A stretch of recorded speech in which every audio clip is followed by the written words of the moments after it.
నేను కనుక ఇట్లా తగ్గింది అనుకో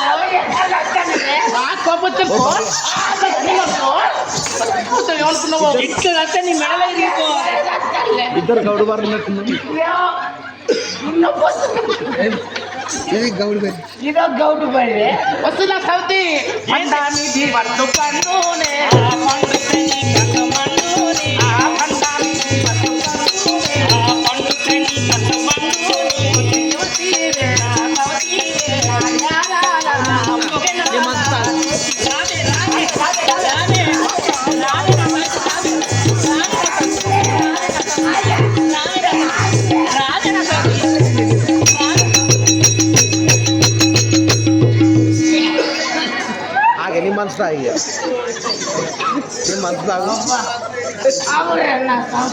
నా మొగడు ఇక్కడ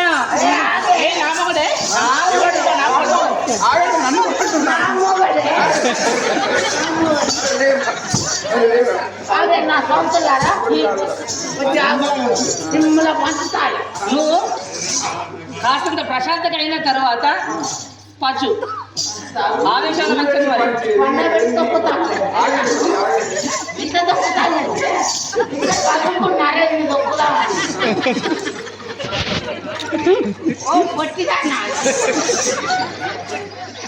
అవునా పందులు అంతా ఏమనుకున్నావు? అయితే నీకు పాలు వస్తా పంచు ఏ పాలు వస్తా పంచు? నువ్వు పెద్దదాని చిన్న పెద్దదాని కదా నువ్వు బుద్ధిమంతుడా.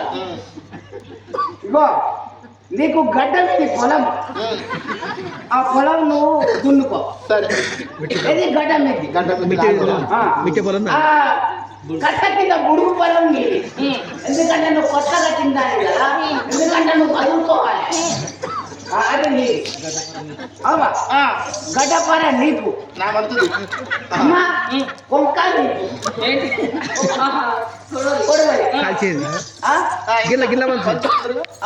శరీరం మీద చెప్తా. చెప్పు. ఇంకేమున్నాయి? రోలు రోకలు అమ్మా. ఇదో రోలు నీది, బుద్ధి రోకల బండ నీకు రోలు పడుతుంది. అటు రోల బండ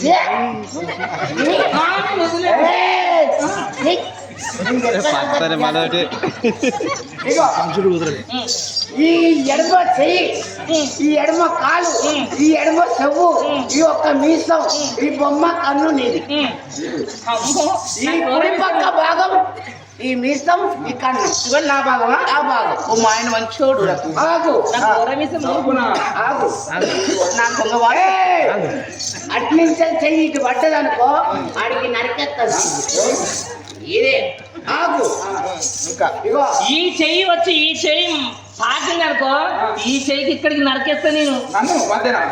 మరి నేను కదా ఈ చెయ్యొచ్చు పడ్డదనుకో చెప్పుడే. ఇక్కడ పడ్డదనుకో దీన్ని కోసు.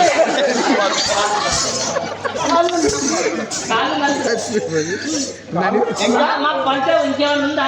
అస్సలు వాళ్ళ భాగం వాళ్ళకు పంచిన ఆ భాగం కానది, ఈ భాగం నీది. ఇక అస్సలు దానికి ఆశపడ్డారా నా సౌతుల్లారా? ఈ అస్సలు భాగం నాదే. ఇక ఒక మాట, సరే ఇవన్నీ పప్పు కలిపి ముందు పెట్టండి. ఏనాడు నన్ను వద్దనుకొని ఇంకో అమ్మాయితో అనుకుంటావు అనుకో, ఈ సంసారం వద్దు దాంతో కులుకంటే నేను మా అమ్మ వాళ్ళకి బలి పెడుతున్నాను.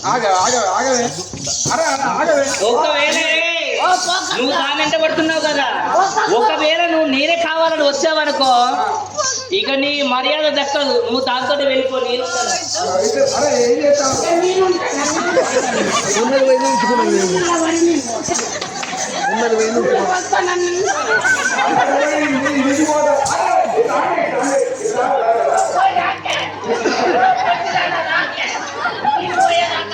అరే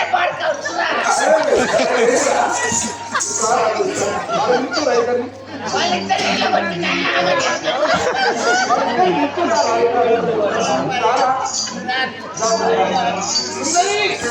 ఒకళ్ళ బతిలాడుతుంటే నాకన్నా చాలా వస్తుంది. భార్య పట్టుకో సుందర అంటే అంత కుదిరిన ఉన్నట్టు అన్ను మిన్ను లేకుండా అట్టగా నడుచుకొని ఏంటి నా దగ్గరికి వస్తున్నావు?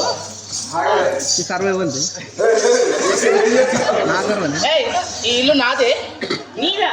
అయ్యో పిచ్చిదారా, ఇంతసేపు నేను ఎందుకని మందలిచ్చానో నీతో ఎందుకని మాట్లాడానో తెలుసా? నువ్వు ఇంకా ఆశపడతావు కావచ్చు అనుకున్నా కానీ ఇంకా ఆశపడుతున్నావు ఇల్లు నాదని. కానీ నీకు ఒక్క విషయం చెప్పనా, ఒక గమ్మత్తైన విషయం. నీ యొక్క నశానం యొక్క ఒక నిశ చెప్తాను విను. వరగ మీరలు వాసి చిన్న పట్ల ఇది వీక్షించుకో.